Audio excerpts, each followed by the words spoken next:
the Age of Fission radio show with your host, Lonnie Clark. We stand together and accept that we now live in a world transformed by Fukushima. Monday, Wednesday, and Friday from 8 a.m. to 9 a.m. Pacific Standard Time here on UCY.TV radio. We relentlessly engage every ear that listens. We expose and confront the complete lack of accountability for the nuclear industry. Consider social engineering programs who view our bodies, minds, and souls as assets on a balance sheet. We discuss vital current issues, interview activists, and engage our audience in an effort to allow all voices to be heard. The Age of Fission radio show creates a venue that all will choose. We encourage our listeners to reclaim their power and their courage to take action and save our planet from the ravages of greed and indifference. Our actions matter. Every voice matters. We remind our listeners that happiness is resistance.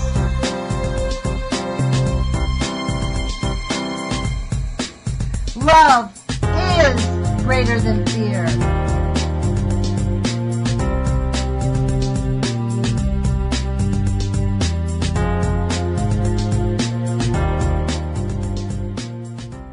So I want to thank you to the Age of Fission radio show. Today is March 21st, 2016. And as our listeners know, we interview activists from St. Louis because really St. Louis is us. This is happening probably at a large scale all over the country, and the cat is out of the bag now in St. Louis. So I'd like to introduce Scott with Scott's Contracting. He is an He's evidently an activist. This is what happens when you're a citizen who discovers that your entire neighborhood is covered with radioactive waste. You become an activist. Scott's an activist, mostly just out of default because he lives in St. Louis. And he's a contractor who's come up with a really awesome idea about soil remediation. So, Scott, I want to thank you to the Age of Fission radio show. Thank you for having me on again, Ms. Clark. And it's UTV, or the Age of Fission, through UTV? UCY.TV.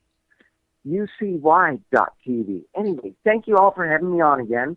The team has made some great discoveries here lately. We can cycle this. I'm still all about doing it naturally and organically. We figured out how we can cycle the toxins from the ground into a plant. We can take the plant, reduce it into small sizes, and then throw that in a container. Okay? In that container, we throw in some stuff and we expose, and it reduces the plant to like the green goo that the kids play with. Once we do that, we can throw in something else, and it will attack the harmful toxins, okay? Wow. When it does this, it makes the toxins inert, okay? And then the other bonus here is that while it's making these toxins inert, it generates a little electricity, which can be captured. A little electricity, you mean as you're remediating the soil, you can actually make electricity? Is that what you just said? Okay. Yes, I did. In a nutshell. But it's actually the plants remediate the soil. We take the plants and make electricity from there. Wow. Not through the normal means. We figured this out through a bunch of research we've been doing and following other scientists. There's a few scientists involved with this. One of them is here at the good school in Columbia, Missouri, called MU. Okay, and they have discovered that once. Well, she's this lady, or this scientist, is one of the ladies that are studying the said, whether they're bacteria or what, whatever it is. One part of it is she's figured something out. Cool. So that once you get the plants and you do the soil remediation, you can then use those plants and generate electricity out of that? Correct. Wow. It's actually the nuclear toxins in the plant that the plant absorbs is what makes the that kind of makes sense. Isn't that what they use in nuclear power plants? Is that nuclear energy? That's exactly what they use, right? Yeah, they generally, I believe they're using the nuclear stuff to make heat that spins a wheel that makes our electricity. Okay, and this process would not make heat; it would just generate. We don't make heat. It's on a molecular level. Huh. Yeah. When I seen this, but anyway, this could be big. Yeah, that could be discovery. Big. And because I'm just so geared for. Yeah, that's my helper. Do you need to take care of the baby right now? I get it. That's okay. He thinks that since I'm talking, he should be talking. Oh, how cute! Scott's watching a little friend who's about 2, I guess. A little less than that. Yeah. Maybe a year and a half. How anyway, sweet. I think we could possibly turn all the nuclear waste into energy, possibly with this. Huh. Wouldn't that be interesting if they could figure out a plan to do that at all of the nuclear leaking facilities? That's kind of a long-range goal of mine. Wow. We could do, and like I'm focused on the plants and helping my neighbors, where hopefully after our pilot study that we're trying to get going, after that, then we could take this technology outside of St. Louis and really help some other people and solve one of the biggest dilemmas with nuclear energy is what to do with the waste. Right. So bring me back a little bit here, just for a second here. You're saying that by using these phytoremediation, you plant the plants, it absorbs the toxins, and then you take those plants and they can generate electricity through that? Is that kind of the process that they're talking about using? Yes. Wow. Basically, yes. Wow. That's a big, big thing, because could you imagine I wonder if we could do that even I wonder if they could do that with oil spills, or does it just have to do with the nuclear pollution?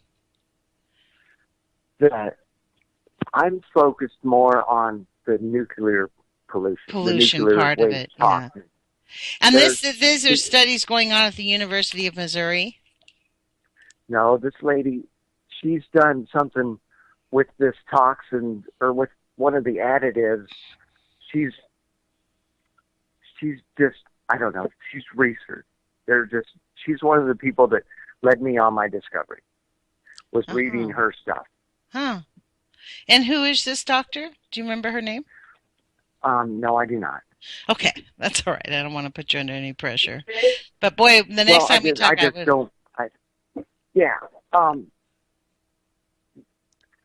a part of the reason why I don't say the name is so that nobody else figures this out, and I can be the hero. Okay, then it's proprietary information. I get you. Okay, I understand that. It's not proprietary, but it's out there. It is out there. Okay, that sounds interesting. Well, it's a really fascinating topic. I mean, if this lady could really, imagine, because right now what we have going on in Fukushima, much like what's going on in St. Louis, it's uncontrollable.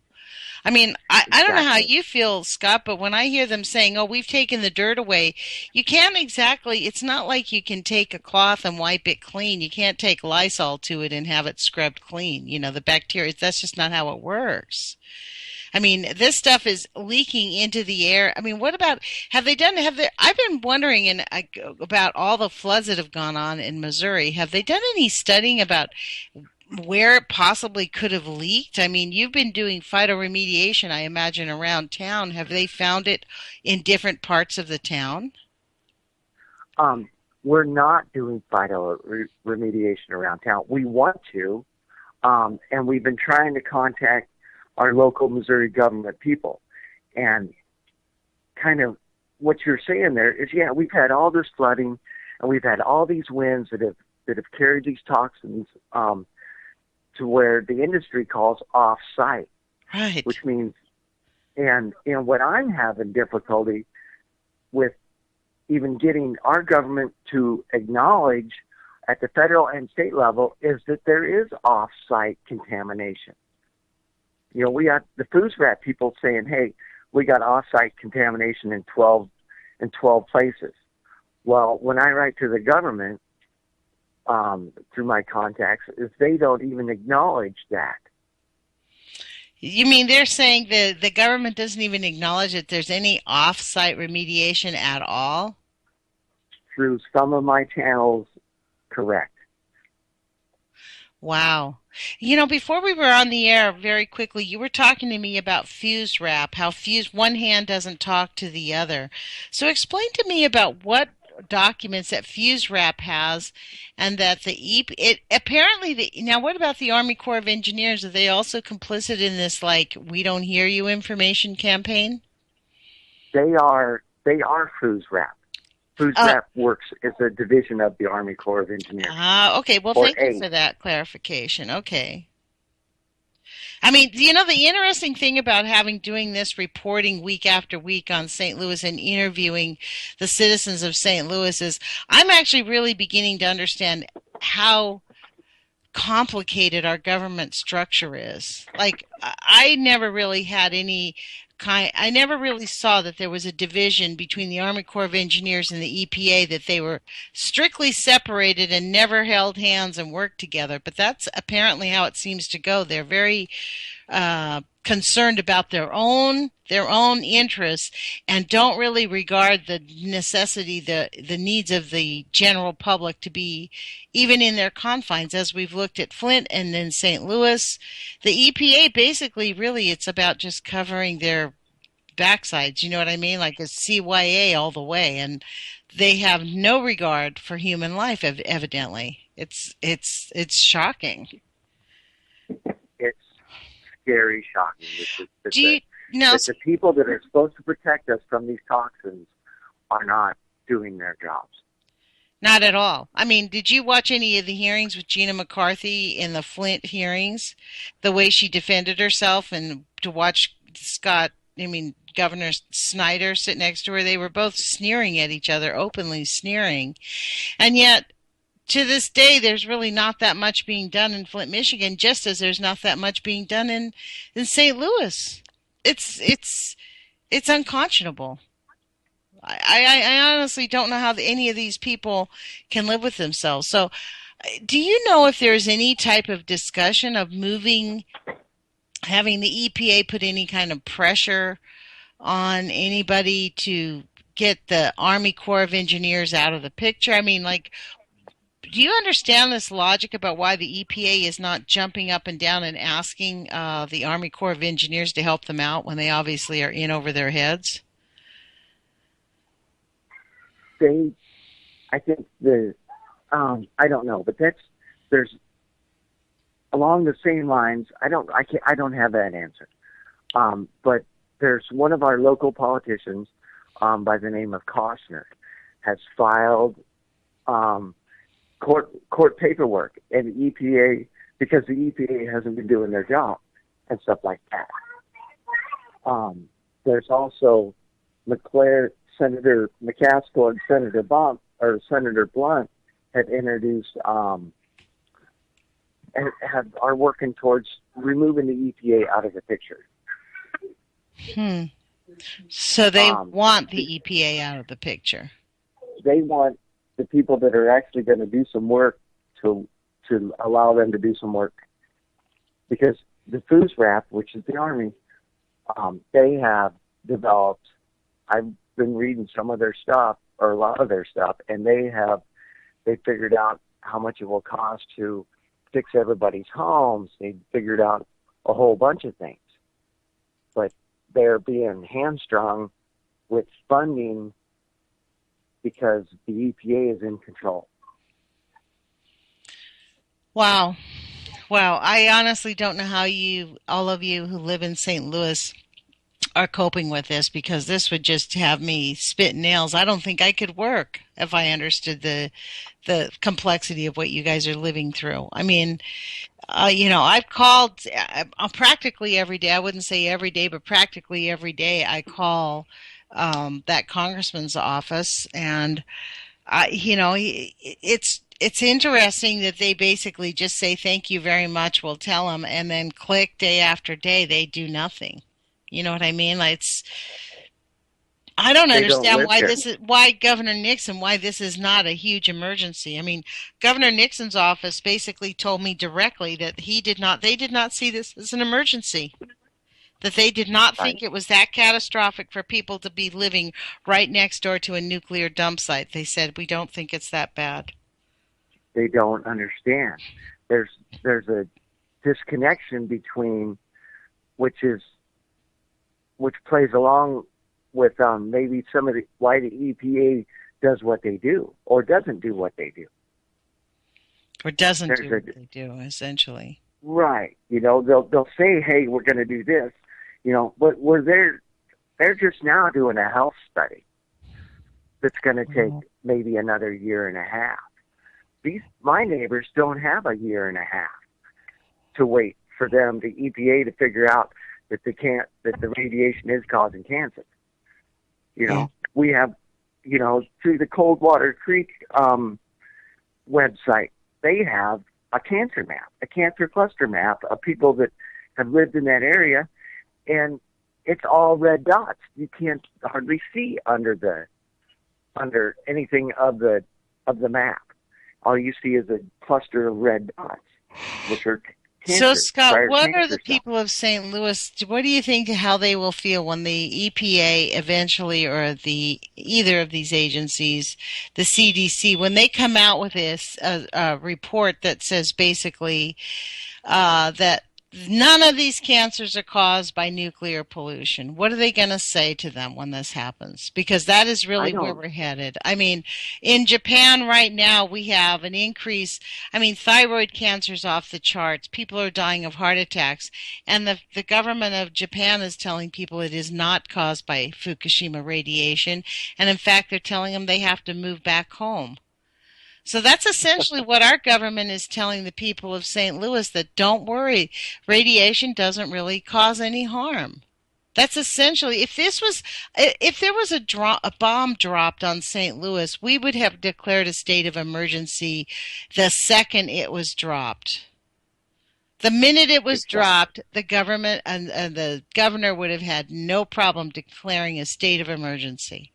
But because it was not a bomb that was dropped, and because it was negligence by the government and intentional, it's war profiteering. The reason they want this radioactive waste is to make profit out of it without regard to the cost of human health. I mean, it's, yeah, it's hard for me to wrap my brain around, Scott. And I mean, honestly, every Monday when I talk to you guys, I think my anger is appropriate. I'm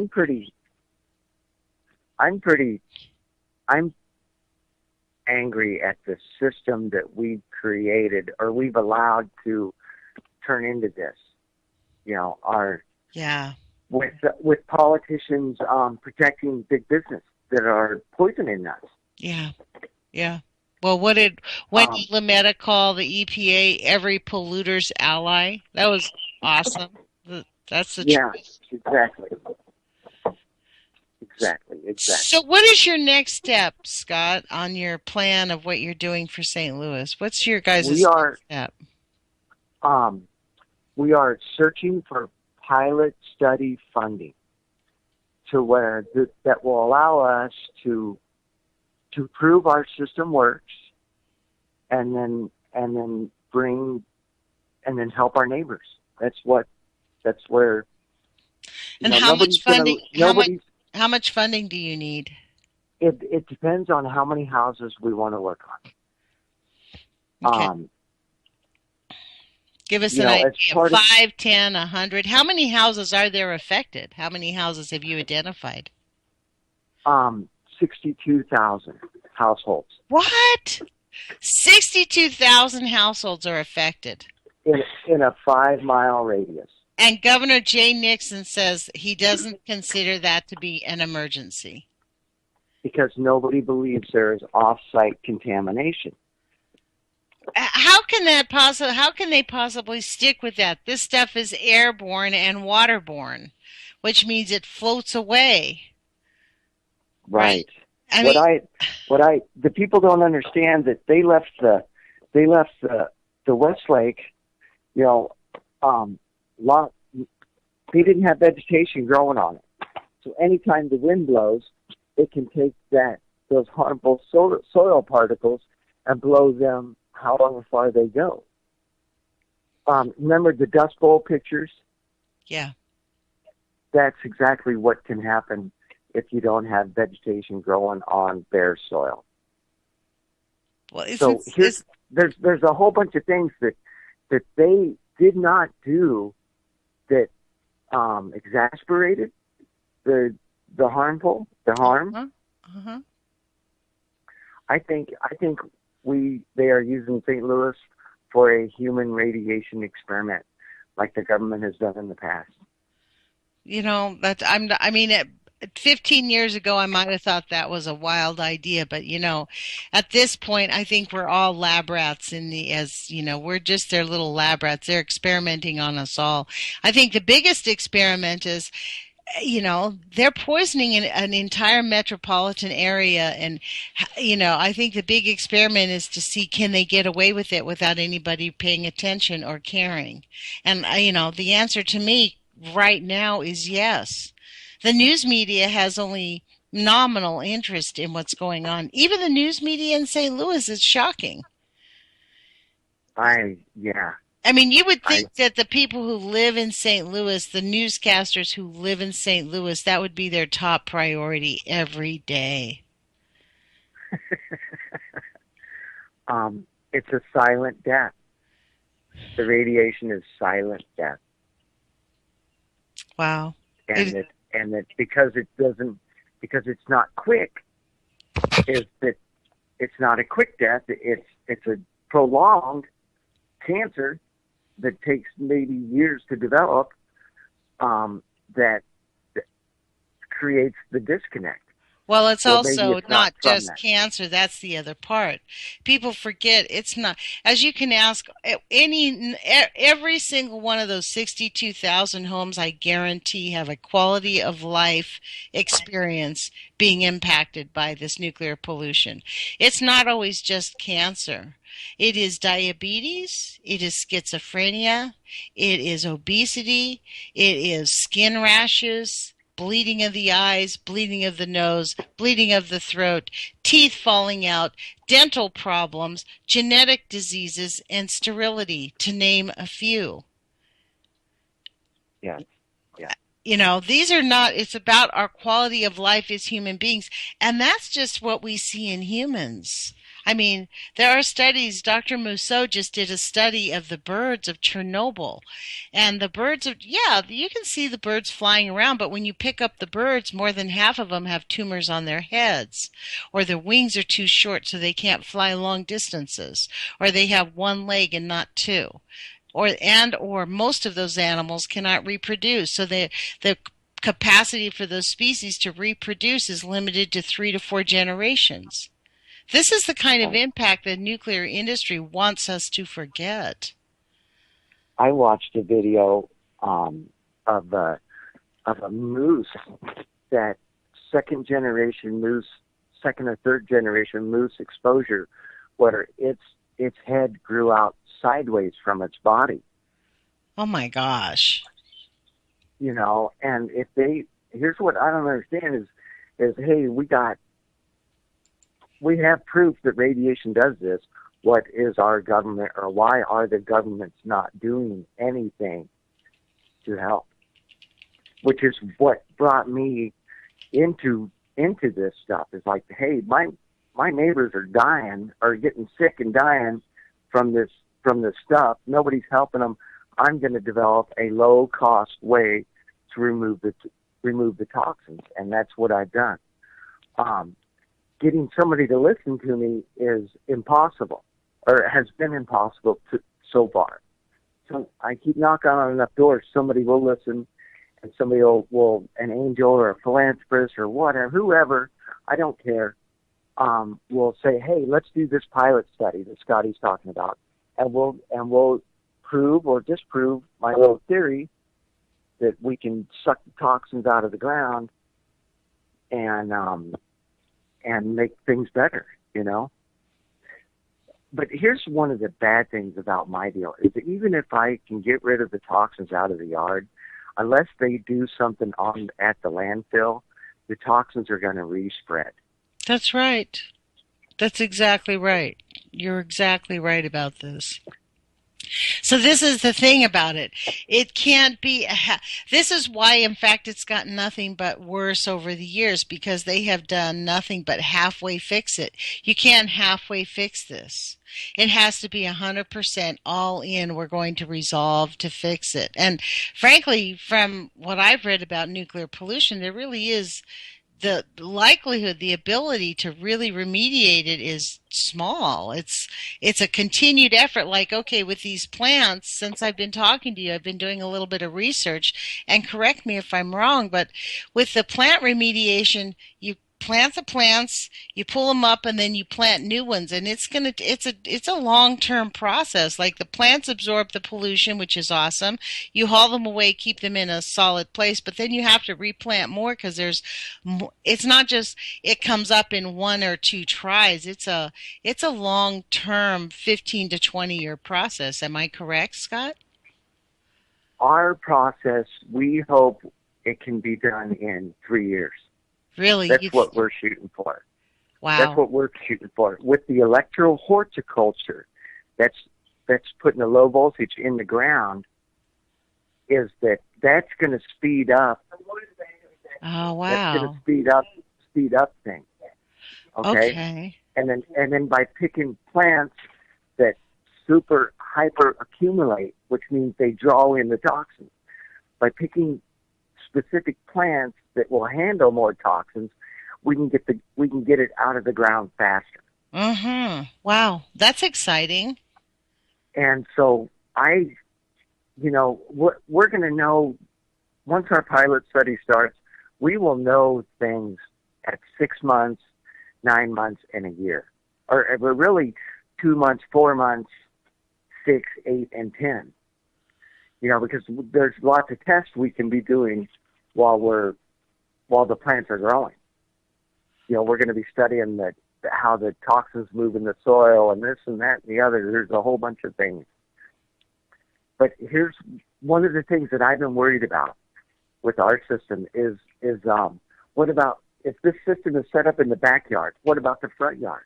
Well, this morning, me and the team were talking, and we think we can get the toxic molecules to travel between 1 and 200 feet, which means that we can set up our system in a backyard and pull the toxins from the front yard to the back to where they get cycled.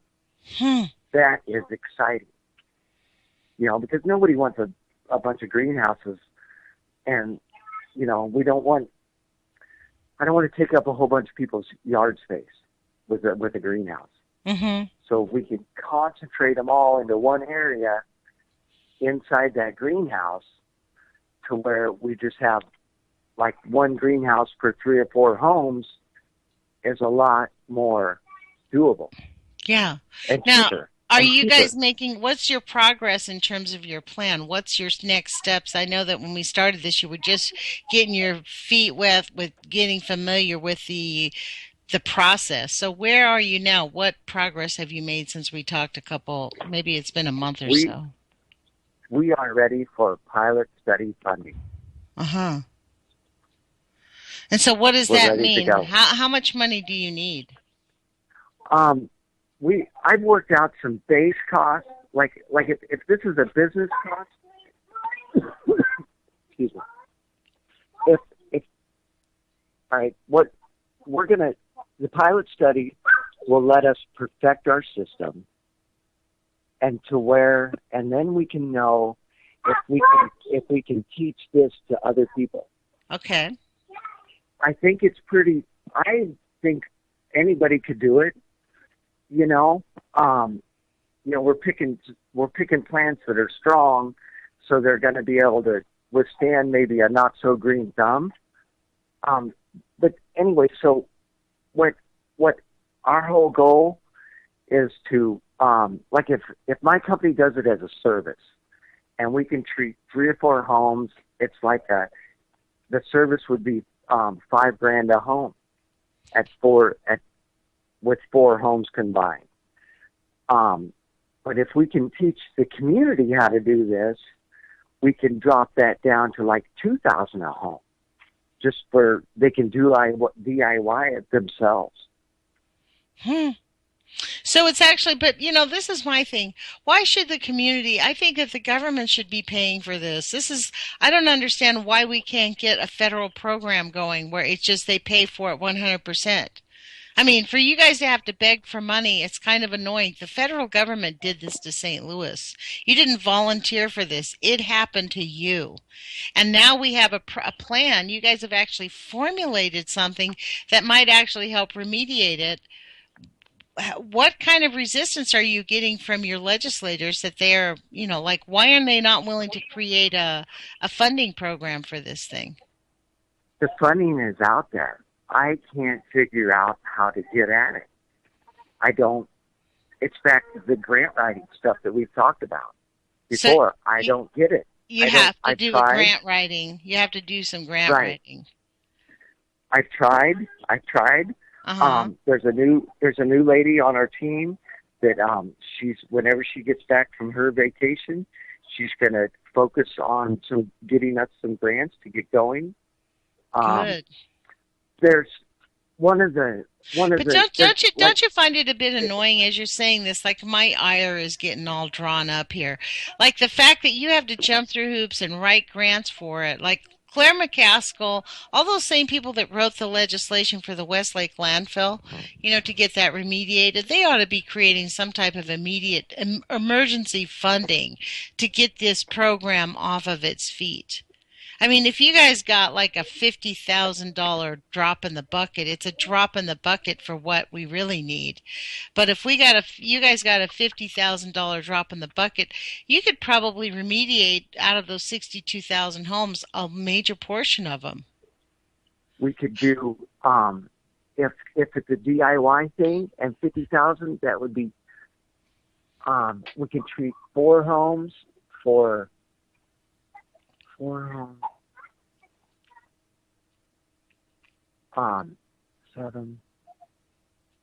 Okay, let's go. 7 into 49 is help me do some math here.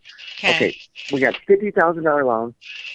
Let's say the system is $10,000. Okay. So that's 5 systems that we could treat a minimum of 4 homes apiece for. So that's 4 times 5. That's 20 homes. 20 homes. That's almost a quarter of the homes that are affected. No, that's not a quarter. A little bit less. Out of 20%. Way less. Maybe 1/64 of the homes. I know I can't do that. Well, how many homes? 62,000. Oh, it's 62,000 homes. We're not dealing with 20,000 homes. We're dealing with 20 homes. Lord. Right. So okay, here's something. St. Louis is a big startup thing in the circles, right? I've got some interest on some people that would finance the pilot study. They want 5 to 10 times their investment back in 5 years. So if I borrow $100,000, they want between $500,000 and $1 million back in 5 years. From who? And I don't. From our company. If they invest in our company in this pilot thing, that they want that much money back to help our neighbors. I'm like, what? That's These are your usury. neighbors. These That's are your neighbors. these are your neighbors, and you're not going to help us out for cheaper. Well, And what's so really that shocking really about disgusts me. do these people really think they're not going to be breathing in the radiation themselves? I mean, Yeah, these are exactly. local That was one of- investors. Do they actually think by demanding the money to make a profit that they're actually going to be able to use that money if they don't give it to you to protect themselves from the effects of radiation? they I don't get mean, it. it's so outrageous. They don't get it that this is a matter of life and death. This is not about time for profit. They want 5 times the money they've invested, and in the meantime, they're willing to let their own children go out and play in radio playgrounds. Yes. That makes Yes. sense? Like, really? That is exactly. And I could not believe that back. And I replied back to the email. I was like, "Are you serious here? You want this much money back? How many of your friends have died from cancer?"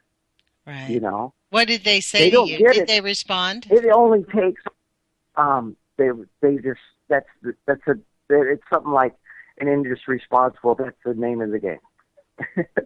And I was like, "Yeah, okay, buddy." That is the name of the game. In the investment world, People over profit, profit over people. That like we use catastrophes to make money. That's the name of the game. But see, this is my point. This is the thing that really gets me, the hardest part.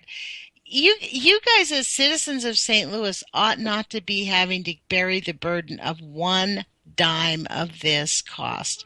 It ought to come from the Department of Energy or the Department of the Military. Okay, let's be fair though, because we are developing new technology. Some of that is on us though. You know, some of that money is on us. Why? I don't agree with that at all. I mean, not all of it. Not all of the expense. It should be on them. Because we could go in and plant plants and do it slowly. Okay, but our system speeds it up. And anyway, it shouldn't. I agree. We shouldn't. I'm not going to jeopardize the future of this by accepting a wild, right, and like that 5 or 10 times their money in 5 years. I'm like, what? You guys are nuts. Yeah. I hope you don't get cancer. Yeah. I hope you don't get cancer. Well, this is the thing they don't think about. I wonder how many of them are sterile or have had children with rare diseases. You know, people just seriously don't think about it. I mean, they really are not thinking about the greater picture of all of this. And really, for me, it's like you said earlier, they are using us for experiments, laboratory experiments. And that speaks to like the deep government who is just as happy watching us all sit and squirm trying to figure out how to save a little city in my view, this is like a planned death in St. Louis. They are using you people as St. Louis is a unique place because it's right on the Mississippi River. I mean, you go down the whole of the downwind of St. Louis. I would love to see what the oncology rates are downwind of St. Louis also. And the birth defects and can you hear me, Scott? I am just like dumbfounded at the inhumanity of all of it. One of the other members of that want me to get this going and is talking about the autism rate in St. Louis is off the chart. The kids' autism rate. Right. And she links it together. Just like the Dust Bowl images in your mind, just because we don't have mass clouds of that blowing from the north to the south into the city doesn't mean those particles aren't in the air. That's right. That's right. Yeah. What was I gonna? Something jumped in my head.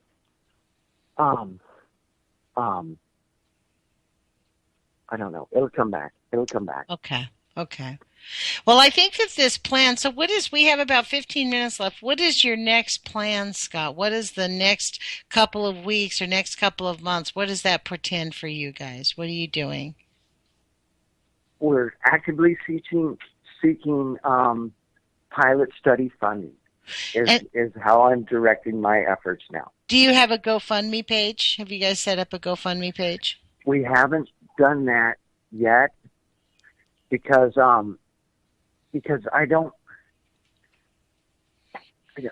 we haven't pursued that yet because there's some startup companies out there or investors that don't want that. Oh, okay. And so we haven't done that yet. That's an option for us. But I have entered this system, my system, into Idea Scale, which is an offshoot of the Oak Ridge Lab industry that deals with energy.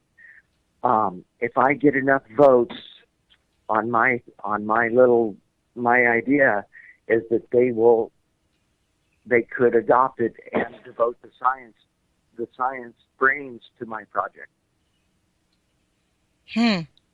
Well, that's pretty awesome, actually. Right. So, and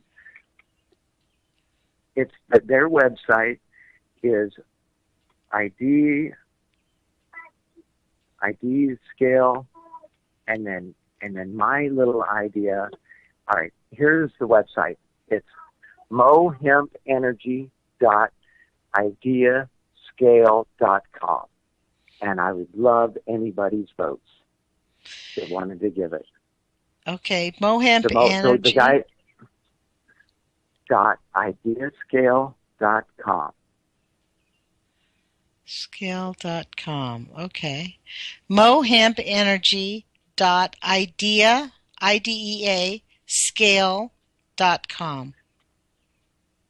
Correct. Wow. Okay, well, we'll definitely put a link in that. I'll try to get the producer to put a link onto that because that would really help. I mean, the thing is, obviously anybody listening to this interview can see that we're just regular people and citizens of our country and citizens of the world who are now living in a place where evidently the government can poison us with impunity and nobody really cares, and they're taking the slow train. So we're just citizen activists out there making an effort to try to figure out a solution to this before they kill us. I mean, I remember what I was going to say. Okay. I remember what I was going to say. Is that because of them new rules you were talking about that slouched off in a couple interviews ago, you were talking about rules that they had changed to where the liability is changed. Right.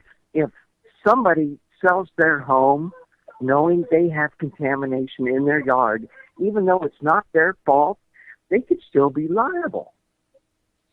Yeah. In some of the rules, I'm not a lawyer, but that's the way I interpreted the rules. And I was like, what? No way. I'm liable for their mess? No way. Just because I have a yard. So what you're saying is if anybody puts up any of these greenhouses that you could be liable for the mess? No. Let's skip all that.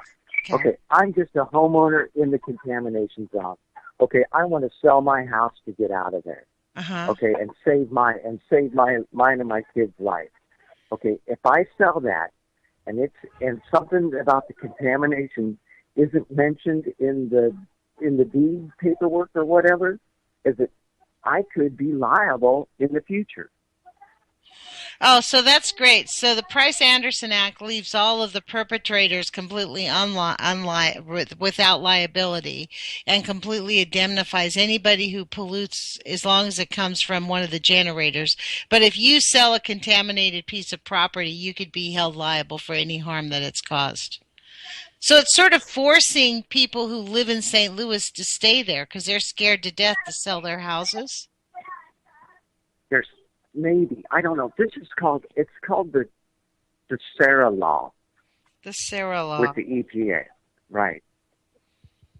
Okay, I'm going to look into like that. Like I said, that's just the way I understood it. But wow. I don't, But when I read that, I was like, oh my God. And then I took a break and I went back and read it. And then a few days later, I went back and read it again to make sure I was getting it right. And yeah, I don't, oh my Lord. But That anyway, is outrageous. so the people want to move. They can't move because their house ain't worth nothing, you know, because nobody's going to buy it in a contamination zone. So they are stuck like Chuck. Wow. Wow.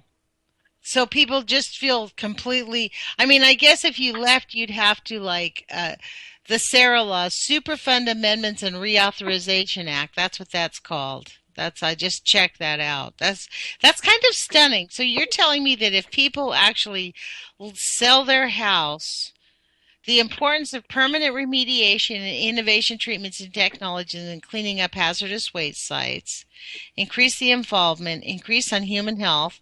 This is just, I'm going to have to do some research into this because it is. I'm not saying anything. I'm saying that's the way I understood it. You know, they have their rules are really confusing, but that's kind of the way I understood it. And they're geared toward on the polluter. But if you own the yard with the pollution in your yard, you are a polluter then too. Wow.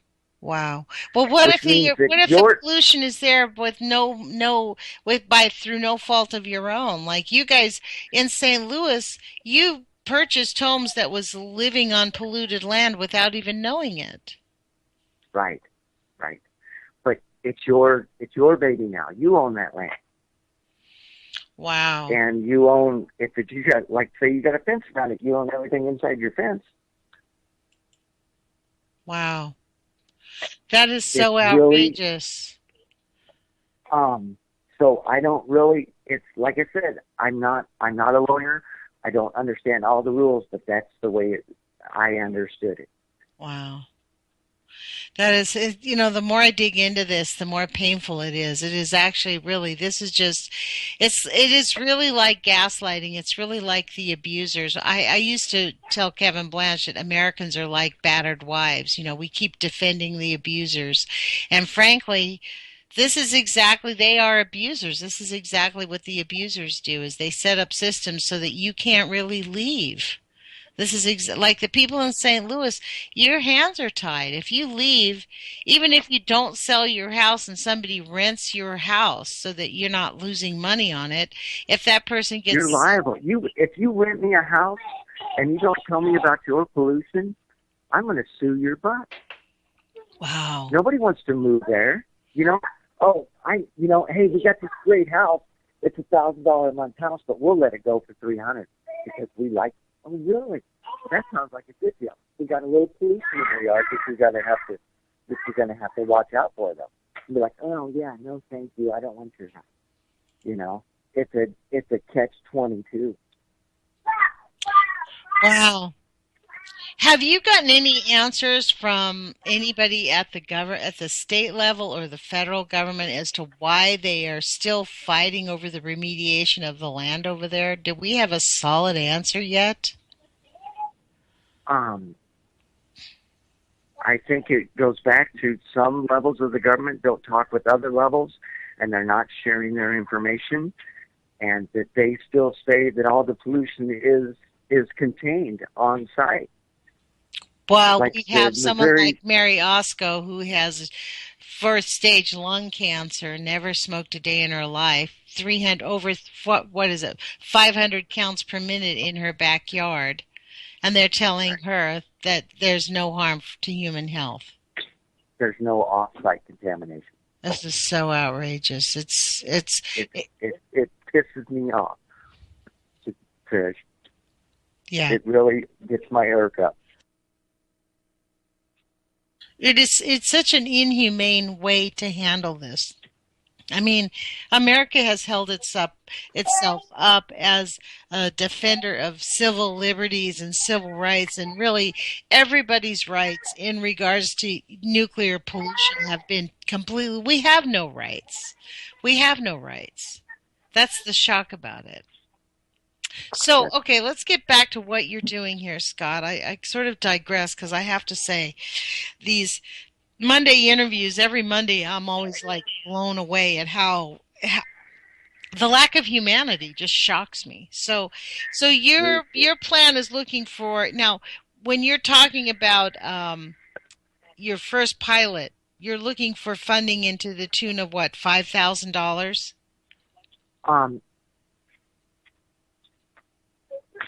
yeah, we're actually seeking a little more. How much? 10,000, 20?